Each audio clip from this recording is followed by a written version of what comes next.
What's poppin' YouTube? Happy Monday. We are going to be diving into my Dynasty quarterback rankings. Now, this video took a long time, and I want you guys to enjoy it. Don't want to do a 40-minute video, so we're going to divide this into 2 different days. Today, we're going to be diving into quarterbacks 12 through 6, and then we are going to be doing 6 through 1 on tomorrow, on Tuesday. So feel free to like, subscribe, enjoy. I appreciate you guys for all the support, all the follows. It means a lot. Really appreciate the support. Let's continue to grind and get better in Dynasty. And now let's get into our video today, talking a little bit more about my Dynasty quarterbacks. My number 12 quarterback is going to be Deshaun Watson. Now, I wasn't going to say anything, wasn't going to talk about the current situation. I was only going to talk about on the field. But my wife, do you find gentlemen that have a special lady in your life, you got to do what your woman wants. And she said that she was going to leave a nasty comment if I did not address the situation. Yes, us on this channel, we do believe it is a nasty allegation. We do not agree with what's currently happening. We think he's a very bad guy. But nonetheless, man is very good at football. And so that is what we're here to talk about. We are not a politicals channel. We are a fantasy football channel. And we're talking Dynasty Fantasy Football. And the thing with Deshaun Watson is, at some point, I know he didn't play last season, but he's going to play sometime in the future. And that is what we are banking on when I have him as my quarterback number 12. Now, the last time we saw Deshaun Watson out on the football field, it was back in 2020, and he was the quarterback 5 on a points per game basis, putting up 23.5 fantasy points a game. Now, what did he do before that? 2019, he was the fantasy quarterback number 2 on a points per game basis, putting up 22 fantasy points per game. 2018 was the quarterback number 5 on a points per game basis, putting up 21.3. What does that tell us about Deshaun Watson? When Deshaun Watson is out there on the football field, the dude is super productive. And that is what we care about, and that is why we play fantasy football. Right now, he is going off as the quarterback 10 to 11 on keep, trade, cut, which I think is way too low, even considering the situation. If we look, even if he gets suspended for the whole year, even if he gets suspended for a year and a half, Deshaun Watson is still only 26.8 years old. He's about to turn 27. Dude is about to hit the prime of his career with the Cleveland Browns. We don't necessarily know what that's going to look like, who's going to be the coach, anything like that. But what we do know is that when Deshaun Watson has been out there, and based on the Texans offense that we saw previous, when he was literally putting up fantasy points in 2020 with Brandon Cooks and Will Fuller as his top receiving options, dude balled out. So whatever happens when he's playing with the Cleveland Browns, they have Nick Chubb, Kareem Hunt, Amari Cooper on the outside. They are going to be good. And that is one thing that I know for sure. If we look too, based on some more stats that I think is really interesting, he is really, really efficient when we're looking at passing yards. If we're going back to the 2020 season, he had 544 passing attempts, which put him as the quarterback 10 on a pass attempts basis. He had 61 deep ball attempts, which put him 12th in the league. He had 91 red zone attempts, which put him at number 2 in the league, which is crazy considering, like I just said, I bashed the Texans offense, but they were in the red zone a lot, which is kind of a testament to the way that Deshaun Watson was playing. And he had a protection rate of 78.6, terrible offensive line, number 32 in the league. Absolutely atrocious. But if we look at what happened on a passing yards, threw for 4,823, which was number 1 in 2020, 4,803 air yards, which was number 5. And he just had a lot of pressured throws, 199. So he was all under pressure, but he was still throwing for a crazy amount of times. Just imagine if he gets a quality offensive line, a quality offense. Those are all things that are going to be super exciting as we kind of look into the future with Deshaun Watson. So that is why I have Deshaun Watson as my number 12. Like I said, still only about to be 27 years old. He's going to have plenty of time in his career. And I think when we look back at it, if you can buy him low, if you're a rebuilding team, you're going to not regret it going forward because Deshaun Watson is a superstar quarterback. He's just dealing with a lot of unfortunate things as a person right now. My number 11 quarterback is going to be Jalen Hurts. Now, I know what you're thinking. Jalen Hurts, why isn't he higher? Dude absolutely ball out last year. Totally agree with you on that one. Jalen Hurts was the quarterback number 6 on a points per game basis, putting up 21.4 fantasy points per game. The Eagles were absolutely atrocious on defense. They were throwing the ball, getting scored on, getting running touchdowns. So then Jalen Hurts, second half wonder. If anyone knew, I had him on a lot of fantasy teams. It'd be like the dude put up like 4 fantasy points in the first half. You'd be like, why did I start this guy? And then all of a sudden he put up like 24 fantasy points in the second half. And you were like, oh, that's why I put the guy in. If we look on what happened on last year's kind of play, he was on a pass attempts basis, 432, put him at number 21, 62 deep ball attempts, put him at number 15, and he had 54 red zone attempts, which put him at number 22 on a quarterback ranking. The other thing that, like, when we're looking at the way that he was efficient and everything like that, the man got he got 140 carries last year, which put him as the number 1 quarterback rusher in the NFL. on a carries basis. Now, I think Lamar Jackson might have beat him out if Lamar Jackson didn't get injured and have to miss a few games. But still, you're looking at a Konami code quarterback. That is what Jalen Hurts is. The reason he is still so low on my list is a few reasons. Of course, he was a second-round pick. They haven't given him that long-term contract to make it worth thinking that I need to invest heavily into Jalen Hurts. Because this is the thing. If Jalen Hurts, I just saw this from the Dynasty Stock Exchange, so shout out to that channel. But let's say Jalen Hurts gets a 3-year contract, kind of like Ryan Tannehill. All of a sudden next year, you're looking at Jalen Hurts being a top first-round Dynasty startup pick, which would be huge value because considering right now you're drafting him in the second, early third round, that's a huge bump in value, especially if he can get that contract. This year, what do? They add A.J. Brown. They have another year of Devontae Smith, Dallas Goedert. Hopefully they improve the offensive line. The running game's still suspect, but that doesn't matter because they got that elite wide receiver in A.J. Brown, and we're hoping that that works out. If all of a sudden Jalen Hurts has a good year, Jalen Hurts is bumping into my top 7 Dynasty Fantasy quarterbacks, but until he gets that long-term deal to really prove his value, that is why I have him at quarterback number 11 with a little bit of risk. Quarterback 10 is going to be Russell Wilson. Now, Russell Wilson, a little bit older. I think I should also say a little bit, as you're making these rankings, these kind of might just be cutthroat, but as I'm making these rankings, you kind of have to see how your team's doing to see if this would be an asset that you really want. There's some quarterbacks that fit multiple different types of builds. Russell Wilson really fits that competing now, trying to get fantasy points at the end of his career a little bit.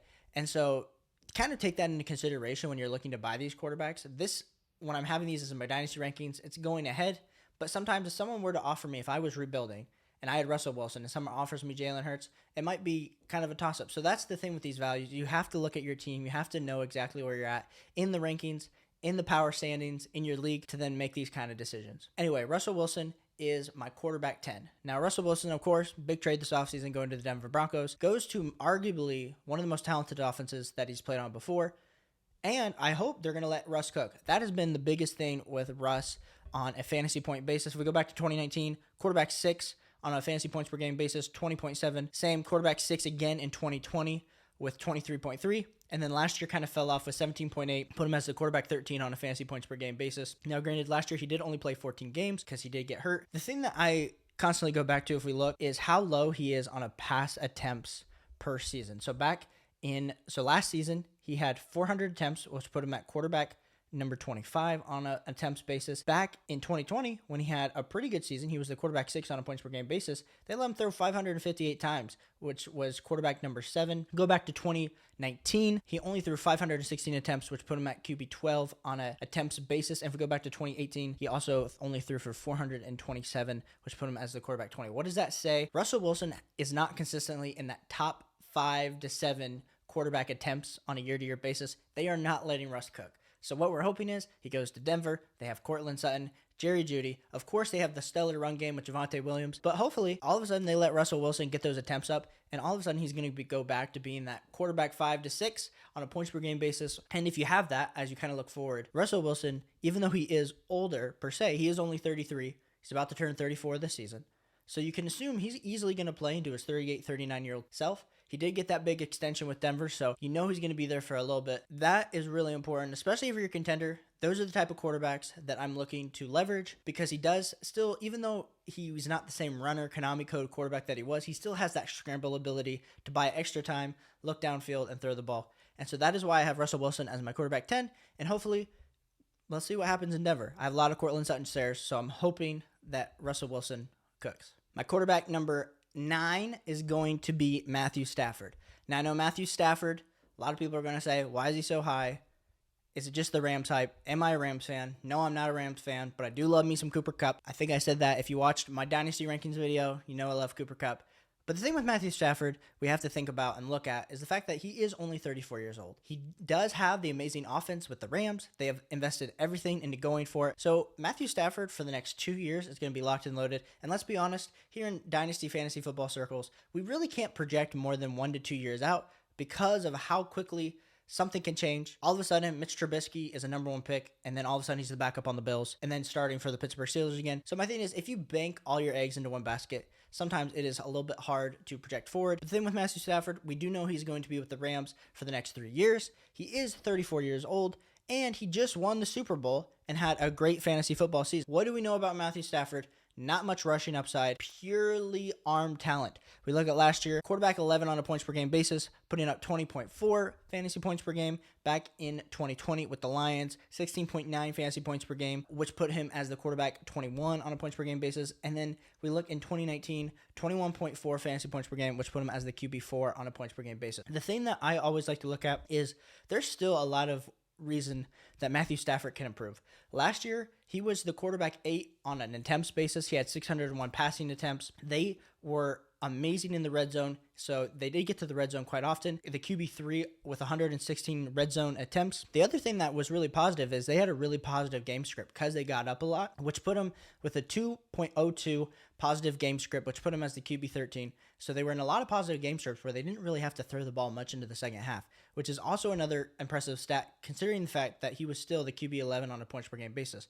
Imagine if somehow their defense, I know they're always loaded, but they did lose Von Miller.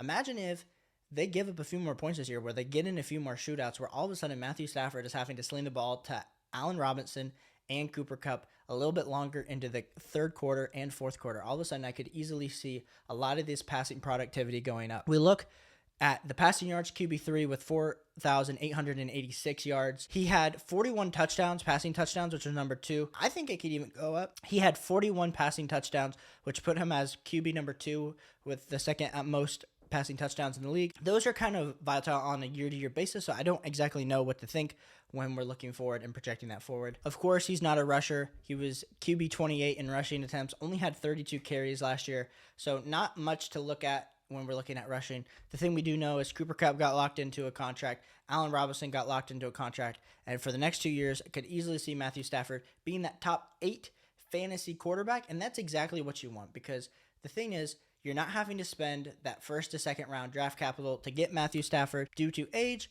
And so especially if you're building in a startup, a competitive team, it's easy to get Matthew Stafford, even getting a Cooper Kupp, Matthew Stafford stack. If you're looking for a high-end QB2, you probably would go looking for Matthew Stafford. Whoever owns Matthew Stafford probably does not value him to the extent that he should be valued, even though he just won the Super Bowl. So if you're in a league, I would look to try to see if you could go trade for Matthew Stafford. He's not going to be as expensive as a Joe Burrow or a Kyler Murray or some earlier people in the rankings, but he's still going to be able to put up that impressive value and be a little bit more steady on a week-to-week basis instead of having so many boom weeks and maybe even getting hurt. My quarterback number 8 is going to be Dak Prescott. Now, Dak Prescott had a little bit of a down year last year.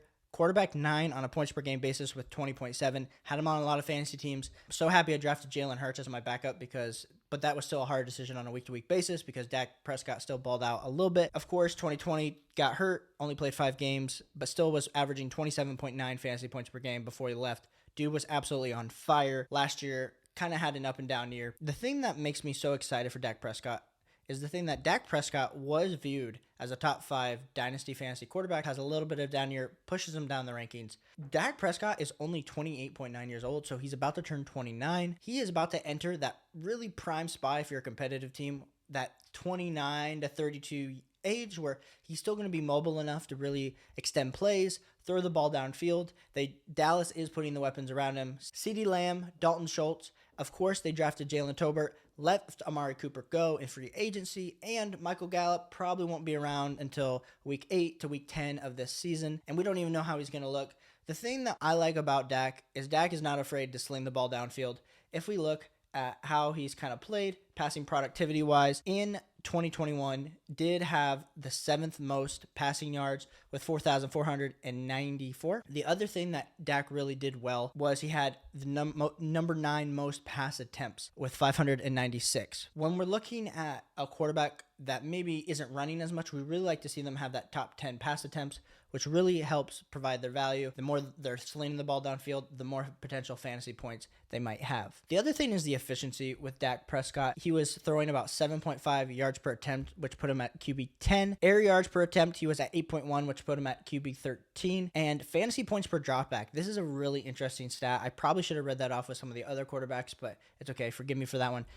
0.53, which put him per every dropback, which put him as QB 11. Like I was saying earlier, he was the QB 9 on a fantasy points per game basis. As we kind of look forward, we're really just hoping that Dak and this Cowboys offense can really get it rolling. We don't exactly, like I said, know what's going to be happening with this receiving core. Jalen Tolbert's going to need to step up, but I have faith They do have Tony Pollard in the backfield with Zeke, so they do have a solid running game. Dak Prescott, hope he balls out this year. Hopefully he can rush a little bit more. I know he was a little bit scared maybe last year due to the injury that he sustained the year previous. I totally get that, being able to run and thinking maybe something might happen. Same thing happened with Joe Burrow. But Dak Prescott, we're hoping for good things as we look into 2022. My quarterback number 7 is going to be Trey Lance. Now, the thing with Trey Lance, there's so much hype, so much excitement as we look forward into 2022. Now, I know reports haven't come out that Trey Lance has won the starting job. I wouldn't be worried about that. Jimmy G is not going to be starting. Trey Lance is going to be the man. So as we project that forward, Trey Lance is going to be the starter. What is that going to necessarily look like? So I know he did play in 6 games last year, averaged 11.2 fantasy points per game. When we look at what he did, though, on the ground, I think that's the most exciting part. He had 38 carries, even though he didn't play as the starter. He only played in the starter for 2 games, had 38 carries for 6.3 carries per game. He had 5 red zone carries, 168 rushing yards, which put him at QB 19, averaged 28 rushing yards per game, which put him at QB 9, and he had 1, of course, fantasy rushing touchdown. When you have a quarterback that is willing to take off, last year in 1 game, I think he rushed for like 14 or 16 carries. I will put that stat right here so I can correct myself. That is the Konami code quarterback that you want. You don't necessarily win fantasy games by having a quarterback that throws for 300 yards and 3 touchdowns. You win by having the quarterback that throws for 250 yards, rushes for 40 yards, and gets a rushing touchdown. Those are the type of quarterbacks that we're looking for. Trey Lance is also super young. Trey Lance is 22 years old. So the hype is still there. The San Francisco 49ers invested 3 first-round picks into this guy. You think they're not going to use him? Oh, no. They're going to use him. And that is what makes it super exciting. So if you can go buy Trey Lance on the low, do it. If you find the Trey Lance owner, they're probably holding on to him for the same exact reason I just mentioned, all that stuff. He is a Konami code quarterback. He's 6'4", 226. The hype is all there. The hype kind of has dialed down with Trevor Lawrence and Justin Fields, but we all know the offense that the 49ers have between George Kittle, Deebo Samuel, Brandon Ayuk. Those guys are going to be around for the next 2 years. That's going to be super exciting for Trey Lance as he starts his career. Amazing offense. And the thing with Kyle Shanahan is he had made Jimmy G a relevant fantasy quarterback. Matt Ryan was in that same offense when he won the MVP. I think Trey Lance has all the makings of being an elite level quarterback, and he's got an elite level offense to go with it. That's what makes it so exciting as we look at Trey Lance and we try to project him forward. That is why I have Trey Lance as my QB7.